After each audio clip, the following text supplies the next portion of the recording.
Hey, what's up guys? Welcome back. Calendar with Droid Life. And you're looking at the Motorola Moto G. We've got one in-house.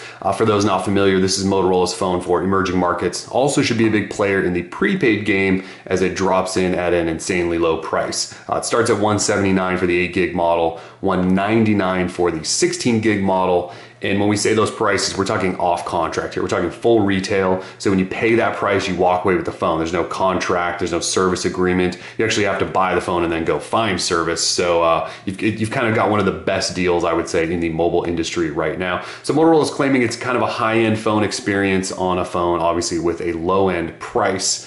Most phones nowadays that are high-end are, $600 off contract, and again, this thing is less than 200 bucks. So the Nexus 5 is considered to be one of the best deals in the industry at $350 and $399, although that does have really high-end specs, but this phone drops in at $179 and $199, so it's way below that. You're looking at GSM or CDMA models. This is the GSM version.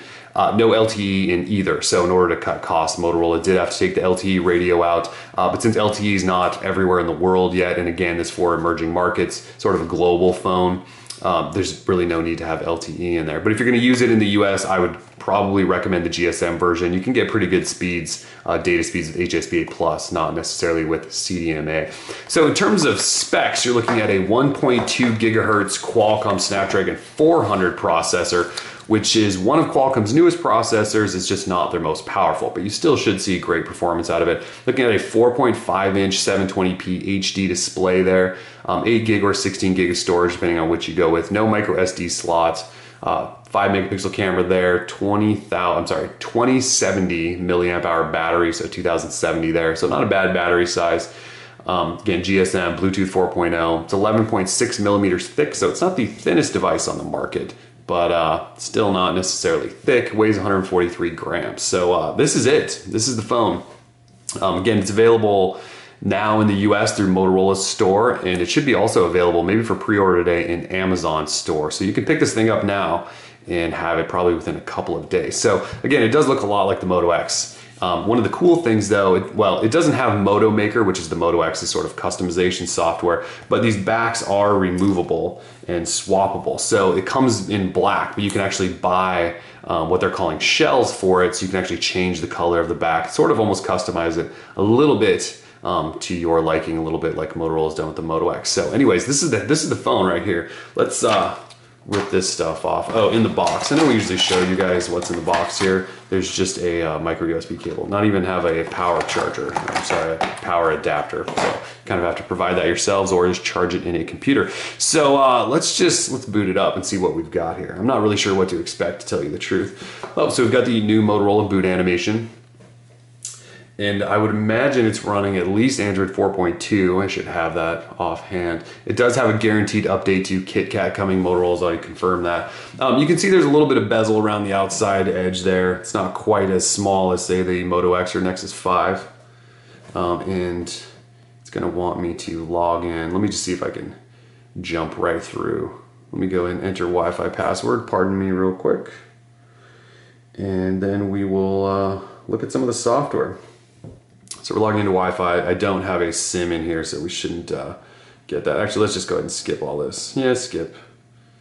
Yeah, accept. No, not now. And maybe later.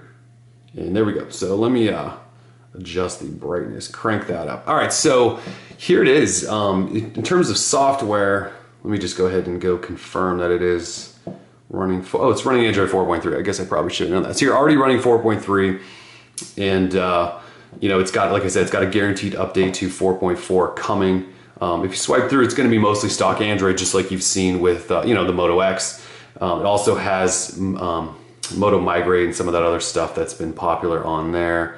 I wanted to see if it had the touchless control and all that stuff. It does not look like it does, which is a little bit surprising. I thought they would throw touchless control or active display and some of that stuff on there, so you're not necessarily getting the full experience like you get on the Moto X.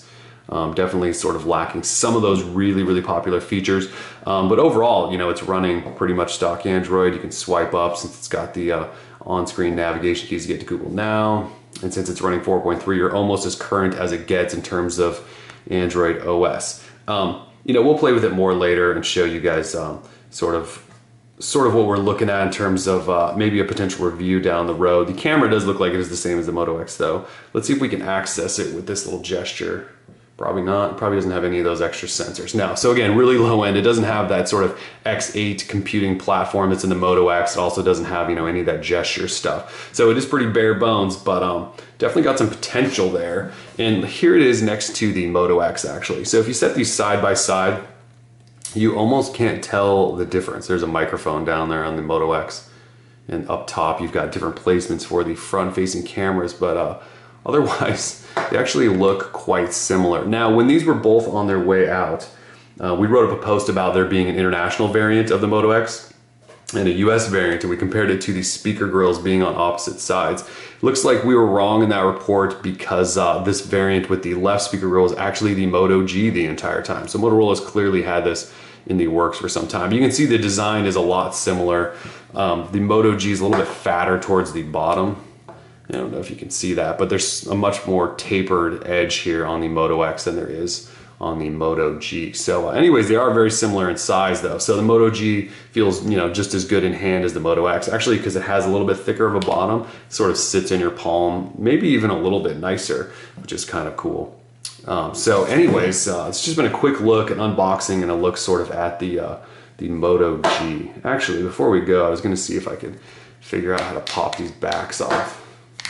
And I would imagine it's somewhere right around here. Because again, I don't know if I mentioned this, but I ordered some shells so I can show you guys how to swap shells and sort of how that whole experience goes. All right, I'm working it off. Hold on. Bear with me. Hopefully I'm not breaking the phone already. Not the easiest thing to get off here, but it is sort of coming off. I feel like I am going to break it, I'm not going to lie. Feels like it's going to break. I know this is riveting stuff. There we go. All right, so it pops all the way off. So there is your back piece. And again, these are swappable. So I'll have some more of those later. It says battery not removable, so they've actually completely covered that up under there. There's screws so you can take things off. Actually, yeah, those are little screws. You can actually take the whole back casing off if you want, but yeah, the battery's non-removable, and they've actually sealed everything up so you can't get into anything else. You can really just swap the backs. I wish they would have done that with the Moto X, actually. Anyways, this has just been a quick look, Moto G. Once those backs come in, we'll give you another look. I don't necessarily know that we're gonna review this, to tell you the truth, just because it's such a low-end phone. We just kind of want to give you guys an idea of what it looks like. But we'll have more on it later, especially if you guys have questions. So anyways, we're Droid Life. Stick with us, more Moto G later. Peace.